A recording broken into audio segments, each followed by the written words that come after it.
ಪುತ್ರಿಗೆ ಕೃಷ್ಣನ ಮೇಲೆ ಅತಿಯಾದ ಭಕ್ತಿ, ತಂದೆಗೆ ಮಗಳ ಮೇಲೆ ಅತಿಯಾದ ಪ್ರೀತಿ. ಮಗಳು ಏನೇ ಕೇಳಿದ್ರೂ ಕೊಡಿಸೋ ತಂದೆ ಮಾಡಿದ್ದು ಯಾರು ಕೂಡ ಊಹಿಸಲಾಗದ ಕೆಲಸ. ತಂದೆಯ ಪ್ರೀತಿ ನೋಡಿ ಕುಟುಂಬಸ್ಥರೇ ಶಾಕ್. ಹಾಗಿದ್ರೆ ಏನಿದು ಸ್ಟೋರಿ? ಮಧ್ಯಪ್ರದೇಶದ ಗ್ವಾಲಿಯರ್ನಲ್ಲಿ 23 ವರ್ಷದ ಶಿವಾನಿ ಎಂಬ ಯುವತಿ ಕನ್ನಯ್ಯ ಅಂದ್ರೆ ಶ್ರೀಕೃಷ್ಣನನ್ನ ಮದುವೆಯಾಗಿದ್ದಾಳೆ. ಚಿಕ್ಕ ವಯಸ್ಸಿನಿಂದಲೂ ಶ್ರೀಕೃಷ್ಣನ ಬಗ್ಗೆ ಅಪಾರ ಭಕ್ತಿಯನ್ನ ಹೊಂದಿರೋ ಶಿವಾನಿ ತಾನು ಶ್ರೀಕೃಷ್ಣನನ್ನ ಮದುವೆಯಾಗೋದಾಗಿ ತನ್ನ ತಂದೆಯ ಬಳಿ ಹೇಳಿದ್ದಾಳೆ. ಇದಕ್ಕೆ ತಂದೆ ಕೂಡ ಸಮ್ಮತಿಯನ್ನ ನೀಡಿದ್ದಾರೆ. ಅದರಂತೆಯೇ ತಂದೆ ತನ್ನ ಪ್ರೀತಿಯ ಮಗಳನ್ನ ಶ್ರೀಕೃಷ್ಣನ ಜೊತೆಗೆ ಮದುವೆ ಮಾಡಿಸಿದ್ದಾರೆ.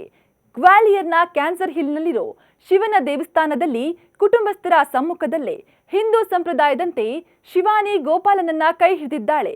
ಇನ್ನು ಈಕೆಗೆ ಮದುವೆಗೆ ಮುನ್ನ ಮಾಡಬೇಕಿದ್ದ ಅರಿಶಿನ ಶಾಸ್ತ್ರ, ಮೆಹಂದಿ ಶಾಸ್ತ್ರ ಸೇರಿ ಎಲ್ಲಾ ಶಾಸ್ತ್ರವನ್ನ ಕೂಡ ಮಾಡಲಾಗಿದೆ.